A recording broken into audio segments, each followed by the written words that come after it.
semuanya, perkenalkan, nama aku Maris dan di sini aku akan membahas satu fenomena budaya yang lekat dalam kehidupan masyarakat di wilayah submarginal, yaitu keberadaan para penjual cilor.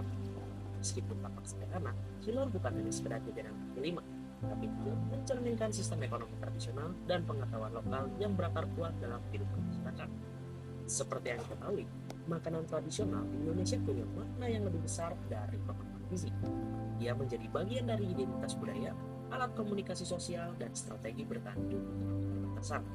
Salah satunya, ia adalah cilor, singkatan dari aci telur, yang sering dijumpai di depan sekolah, pasar, dan persimpangan desa.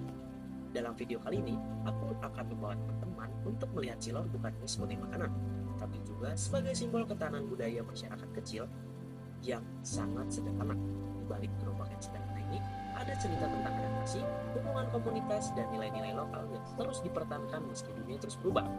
Pada umumnya, pedagang cilor berasal dari keluarga yang berpenghasilan menengah ke bawah, seperti Pak Denny, salah satu informan berusia 40 tahun, yang sudah 8 tahun berjualan setelah kehilangan pekerjaan pabrik. Ia menggunakan pengetahuan tradisional yang diwariskan secara lokal untuk membuat dan menjual cilor. Proses memasaknya dilakukan langsung di depan pembeli, mencampur tepung, bumbu-bumbu sederhana, dan menggorengnya lalu melapisinya dengan telur. Hal ini menunjukkan bentuk transfer pengetahuan lokal secara informal yang berlangsung turun Hal ini menunjukkan hal ini menunjukkan bentuk transfer pengetahuan lokal secara informal yang berlangsung secara turun temurun. Bahkan alat-alatnya pun khas budaya masyarakat kecil, wajan, kompor, tusuk bambu, hingga wadah plastik bekas. Semua ini memperlihatkan bagaimana budaya lokal beroperasi dalam keseharian. Seperti yang diketahui bahwa dalam antropologi, makanan bukan cuma tentang konsumsi, tapi juga tentang relasi sosial. Pedagang seperti ini membangun hubungan erat dengan komunitas. Anak-anak apa, pelanggan tetap mengenalnya, bahkan ada memesan cilor untuk acara keluarga. Gerobaknya bukan sekadar alat jualan, tapi ruang rintan. Gerobaknya pun bukan hanya sekadar alat jualan, ruang interaksi sosial.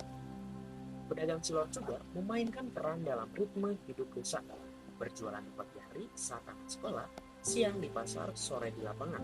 Mereka menyesuaikan diri dengan pola kehidupan komunitas, tanpa jadwal formal, tanpa struktur industri. Ini semua adalah contoh dari sistem ekonomi berbasis komunitas, di mana hubungan sosial lebih penting daripada kontrak atau perjanjian formal. Meskipun punya peran penting dalam menjaga budaya lokal, pedagang cilor tetap menghadapi berbagai tantangannya.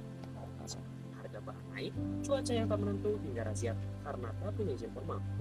Tapi mereka tetap bertahan. Seperti kata Pak Denny, ia bersyukur bisa menjadi bos bagi dirinya sendiri, istrinya membantu di pagi, dan anaknya kadang ikut untuk membantu. Ini menunjukkan bagaimana keluarga dan komunitas menjadi pusat kekuatan dan ekonomi tradisional, di luar logika industri kapitalis. Ia tidak ingin anak-anaknya mengikuti jejaknya, tapi ia bangga dengan pekerjaannya, karena ini bukan hanya tentang uang, tetapi tentang keberlangsungan hidup dengan cara yang manusiawi dan bermakna. Dari sudut pandang antropologi, cilor bukan hanya produk makanan, ia adalah artefak budaya hidup yang mencerminkan pengetahuan lokal, ketahanan ekonomi, dan struktur sosial nasional. Studi etnografi seperti ini membantu kita memahami bahwa di balik makanan tersebut ada dunia sosial yang kompleks, nilai, identitas, hubungan, dan perjuangan yang tidak terlihat. Maka penting bagi kita untuk menjaga ruang hidup mereka, bukan demi tapi demi pelestarian budaya itu sendiri.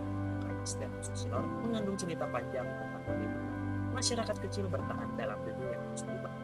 Sekian pembahasan dari bagaimana fenomena pedagang cilor di wilayah submarginal. Saya Maris Mandau, kami undur diri. Terima kasih.